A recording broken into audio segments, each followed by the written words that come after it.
Reginald Pierce fiddled with the silver cufflink on his left wrist, a nervous habit he developed over the years. As he sat in his plush, leather-bound chair, he gazed out the office window at the rain-soaked streets of New York City. The droplets on the glass seemed to dance in rhythm with the syncopated beat of his heart. Across from him, his editor, Marcus Wells, puffed on a cigarette, exhaling a lazy cloud of smoke that curled around the tip of his nose. "Reg, old chap, I've read the latest draft, and I must say, it's intriguing." Marcus's tone implied the opposite. Reginald's eyes narrowed, his mind already racing with defensive arguments. Intriguing was code for not good enough. He knew it, Marcus knew it, and the publisher's accountants certainly knew it. The bottom line was, Reginald Pierce's literary star had been on the wane for years, and everyone in the industry was waiting for him to strike gold again. "You see, Reggie," Marcus began, his voice laced with condescension, "your writing's gotten a bit stale. You're not taking risks like you used to. This new manuscript is a masterpiece," Reginald interrupted, his voice rising. "It's a deconstruction of the modern American dream, a scathing critique of—" "Reg, my friend," Marcus said, holding up a hand, "critics will ravage this thing. You're not pushing the boundaries like you did with The Shadows in the Swamp. You're playing it safe, and readers can smell that from a mile away." The word stung, but Reginald knew Marcus was right. He'd been coasting on past successes for far too long. As he listened to Marcus drone on, his gaze drifted back to the rain-soaked streets, where the neon lights of the city seemed to mock him with their gaudy brightness. He needed a spark, a jolt to reignite the creative fire within. Little did he know, that spark was waiting just around the corner, hidden in the most unexpected of places. As Reginald Pierce left Marcus's office, the rain-soaked streets seemed to mirror his mood. He splashed through puddles, his eyes fixed on the pavement, his mind replaying the uncomfortable conversation. The bright lights of the city, which usually energized him, now seemed oppressive, a constant reminder of his dwindling inspiration. As he turned a corner, a gust of wind swept a crumpled newspaper page into his path. Reginald kicked it aside, but his eyes caught the headline: "Local author disappears after bizarre incident." His curiosity piqued. He picked up the paper and scanned the article. Rhys DeVille, a relatively unknown writer, had vanished after claiming to have received the ultimate writing aid from an enigmatic stranger. The police were baffled, and the literary community was abuzz with speculation. Reginald's eyes narrowed as he read on. There was something about the phrase "ultimate writing aid" that resonated deep within him. He tucked the paper into his pocket and continued walking, the rain-soaked streets blurring into a gray haze.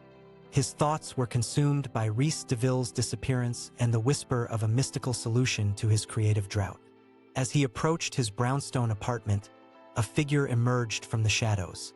Tall, gaunt, and dressed in a long black coat, the stranger's eyes gleamed with an otherworldly intensity.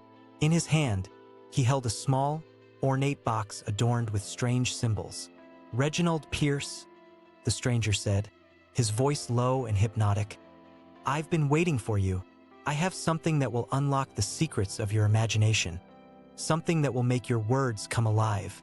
Reginald's instincts screamed warning, but his desperation won out. He took the box, feeling an inexplicable connection to the stranger and his mystical claim. As the rain intensified, washing away the city's grime, Reginald opened the box, and a puff of sweet, acrid smoke wafted out, carrying with it the promise of rebirth or damnation. The smoke curled around Reginald's fingers, and he felt an electric tingle in his skin. The stranger's eyes seemed to bore into his soul, as if waiting for him to make a pact with the unknown. Without thinking, Reginald inhaled the smoke, feeling it sear his lungs and course through his veins like liquid fire. First, nothing seemed to happen. Then, a creeping sense of unease began to crawl up his spine. The stranger's grin grew wider, and Reginald felt himself being pulled into a vortex of inspiration, where ideas swirled like tornadoes and characters whispered secrets in his ear. As the minutes ticked by, Reginald's fingers flew across the keyboard, the words pouring out of him like blood from a wound.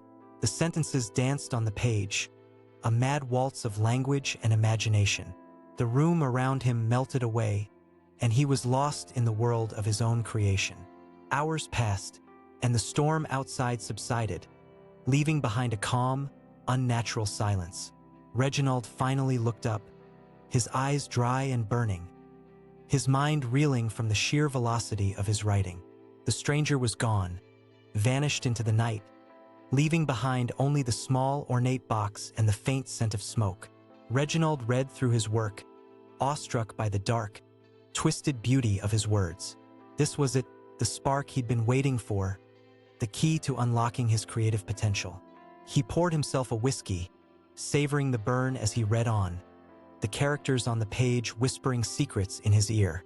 But as the night wore on, Reginald began to feel a creeping sense of unease. The words on the page seemed to shift, taking on a life of their own. The characters began to whisper darker, more disturbing truths, and the shadows in the room grew long and sinister. It was then that Reginald realized he wasn't alone in the apartment. A figure, tall and gaunt, stood just beyond the edge of the room, watching him with eyes that burned like embers from the underworld. The stranger had returned, and Reginald knew that he was trapped in a realm where the line between reality and fiction had grown perilously thin. The figure didn't move or speak, but its presence seemed to fill the room, suffocating Reginald with an unspoken menace. The words on the page began to blur, and the characters' whispers grew louder, more urgent. Reginald's heart raced as he tried to stand, but his legs felt heavy, as if rooted to the floor. Suddenly, the figure vanished, leaving behind only the faint scent of smoke and a sense of utter desolation. Reginald's breath came in ragged gasps as he stared at the page, the words now twisted and grotesque, like a funhouse mirror reflection of his own darker thoughts. The room began to spin, and Reginald's vision blurred. He felt himself being pulled into the story, becoming one with the characters, their darkest fears and desires echoing through his mind. The lines between reality and fiction dissolved, and Reginald Pierce, the celebrated author, was consumed by the very darkness he had once manipulated with such ease. When the room stopped spinning, Reginald found himself standing in the midst of a twisted, surreal landscape.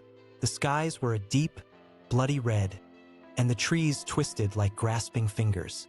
The characters from his story surrounded him, their eyes blazing with an otherworldly intensity. "You should not have played with forces beyond your control," one of them hissed, its voice like a rusty gate. Reginald tried to speak, but his voice was drowned out by the cacophony of whispers, the characters' voices weaving a spell of madness around him. He stumbled forward, desperate to escape, but the landscape shifted, trapping him in a labyrinth of his own creation. In the distance, the figure in black waited, its eyes aglow with an infernal light. Reginald knew he was doomed, trapped in a realm where his darkest imagination had become reality. The ultimate writing aid had become his worst nightmare, and he was powerless to escape. As Reginald stumbled through the twisted landscape, the characters closed in, their eyes burning with an unholy intensity. He felt the words he had written come alive, twisting and writhing like serpents around him. The air was thick with the scent of smoke and madness, and Reginald's mind reeled with the horror of his own creation. Suddenly, a figure emerged from the shadows, Rhys DeVille, the author who had vanished after receiving the mysterious writing aid. Rhys's eyes were sunken, his skin deathly pale, and his voice was barely above a whisper. "Reg, you shouldn't have come here," Rhys said, his words dripping with a mixture of sadness and terror. "You shouldn't have meddled with forces beyond your control." Reginald grasped Rhys's arm, desperate for a lifeline. "What's happening, Rhys? What's going on?" Rhys's gaze drifted toward the figure in black, who watched with an unblinking intensity. "He's the guardian of the threshold," Rhys whispered. "Beyond this point, there's no return. You'll be trapped in this realm, forever bound to the words you've written." Reginald's mind reeled as Rhys's words conjured images of eternal damnation. He tried to pull back, but Rhys held fast, his grip like a vice.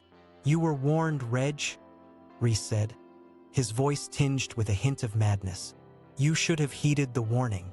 Now you're mine, trapped in this labyrinth of your own creation." As Reginald struggled, the figure in black began to move, its pace slow and deliberate. The air grew colder, the shadows deepening into chasms of darkness. The characters closed in, their eyes blazing with an otherworldly intensity. Reginald knew he was about to cross the threshold, surrendering to the madness that had consumed him. The words he had written had become his prison, and he was powerless to escape.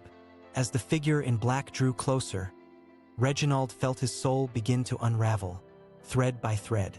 The characters whispered secrets in his ear, their hot breath like a whispered promise of damnation.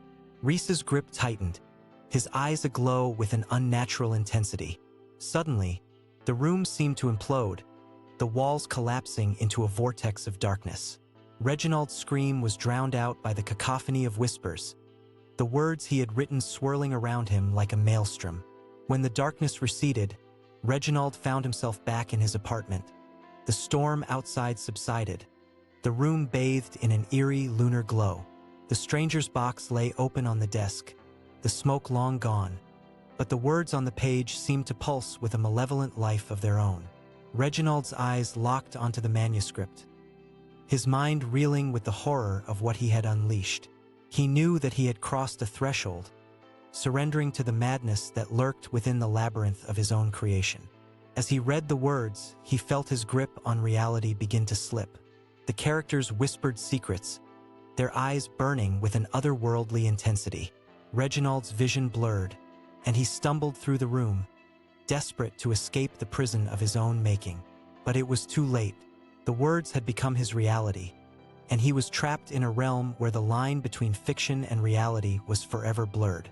The stranger's box, once a ticket to creative freedom, had become a Pandora's box, unleashing a horror beyond his wildest nightmares.